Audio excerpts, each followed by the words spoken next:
Hello everyone, this is Aaron Duran of geekinthecity.com with another little short review of the next subscription in the Star Trek Discovery Starships collection from Eaglemoss. This month it is the USS Clarke NCC 1661. So like all of them, they are a pretty big size. I've scrolled out pretty far here. So not the biggest out of the Discovery ships that have been sent our way. It's just kind of in between the Discovery and the Buran, which is still the biggest one they've sent. So I've already got it in the holder. As you can see, it holds pretty well. No real shaking or whatever. Let's take it off and take a look at it. So in the book, it mentions that the USS Clarke draws a lot of inspiration from the Miranda class, the Reliant from Wrath of Khan. And I can see that, especially in this primary hull section here. This is very much like the back end of the Miranda class, except without the over catamaran design there. Like a lot of the Discovery ships, this one also foregoes the secondary hull in favor of just the saucer section and then, this back here. I will say in terms of design, it doesn't really blow me away. It's got a lot in common with the Kur'ala and the Shinzon. Shinzon. Wow. No, not his ship. Shenzhou. Sorry, that was bad.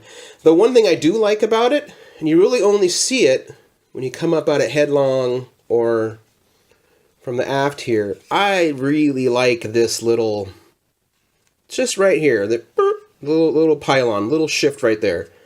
That's a fun little detail that you didn't see in the show, mainly because the Clarke was one of those background ships that just basically got wiped out during the Battle of the Binary Stars.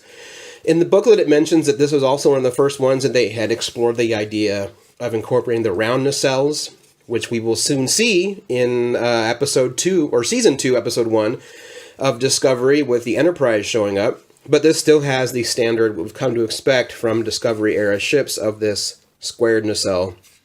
But it's an interesting design. I kind of like it. It's also very flat. Lacks a lot of definition. That's not a design on the model itself from Eaglemoss. Just, I don't know. We're starting to see a lot of the same things from Discovery ship. That's why I'm excited to see some of the other ones coming down the pipeline, and as the secondary hulls get more and more incorporated in Starfleet vessels. Again, really great detail.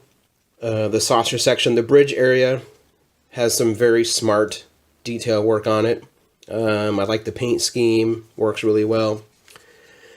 Yeah, down here you can see the navigational deflector a little bit.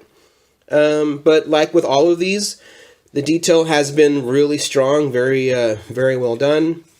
It's strong, sturdy. I could drop it if I wanted to and it wouldn't break. Not that you should do that.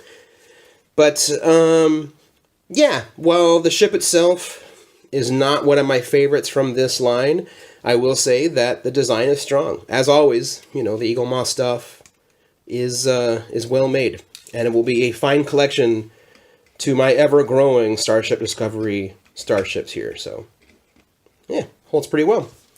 So there it is, the USS Clarke, the newest one from Star Trek Discovery Starships from Eaglemoss. And I will be back next month with another tiny review of tiny ships. Until then, you can find out more at geekinthecity.com or patreon.com/geekinthecity. Until then, live long and prosper.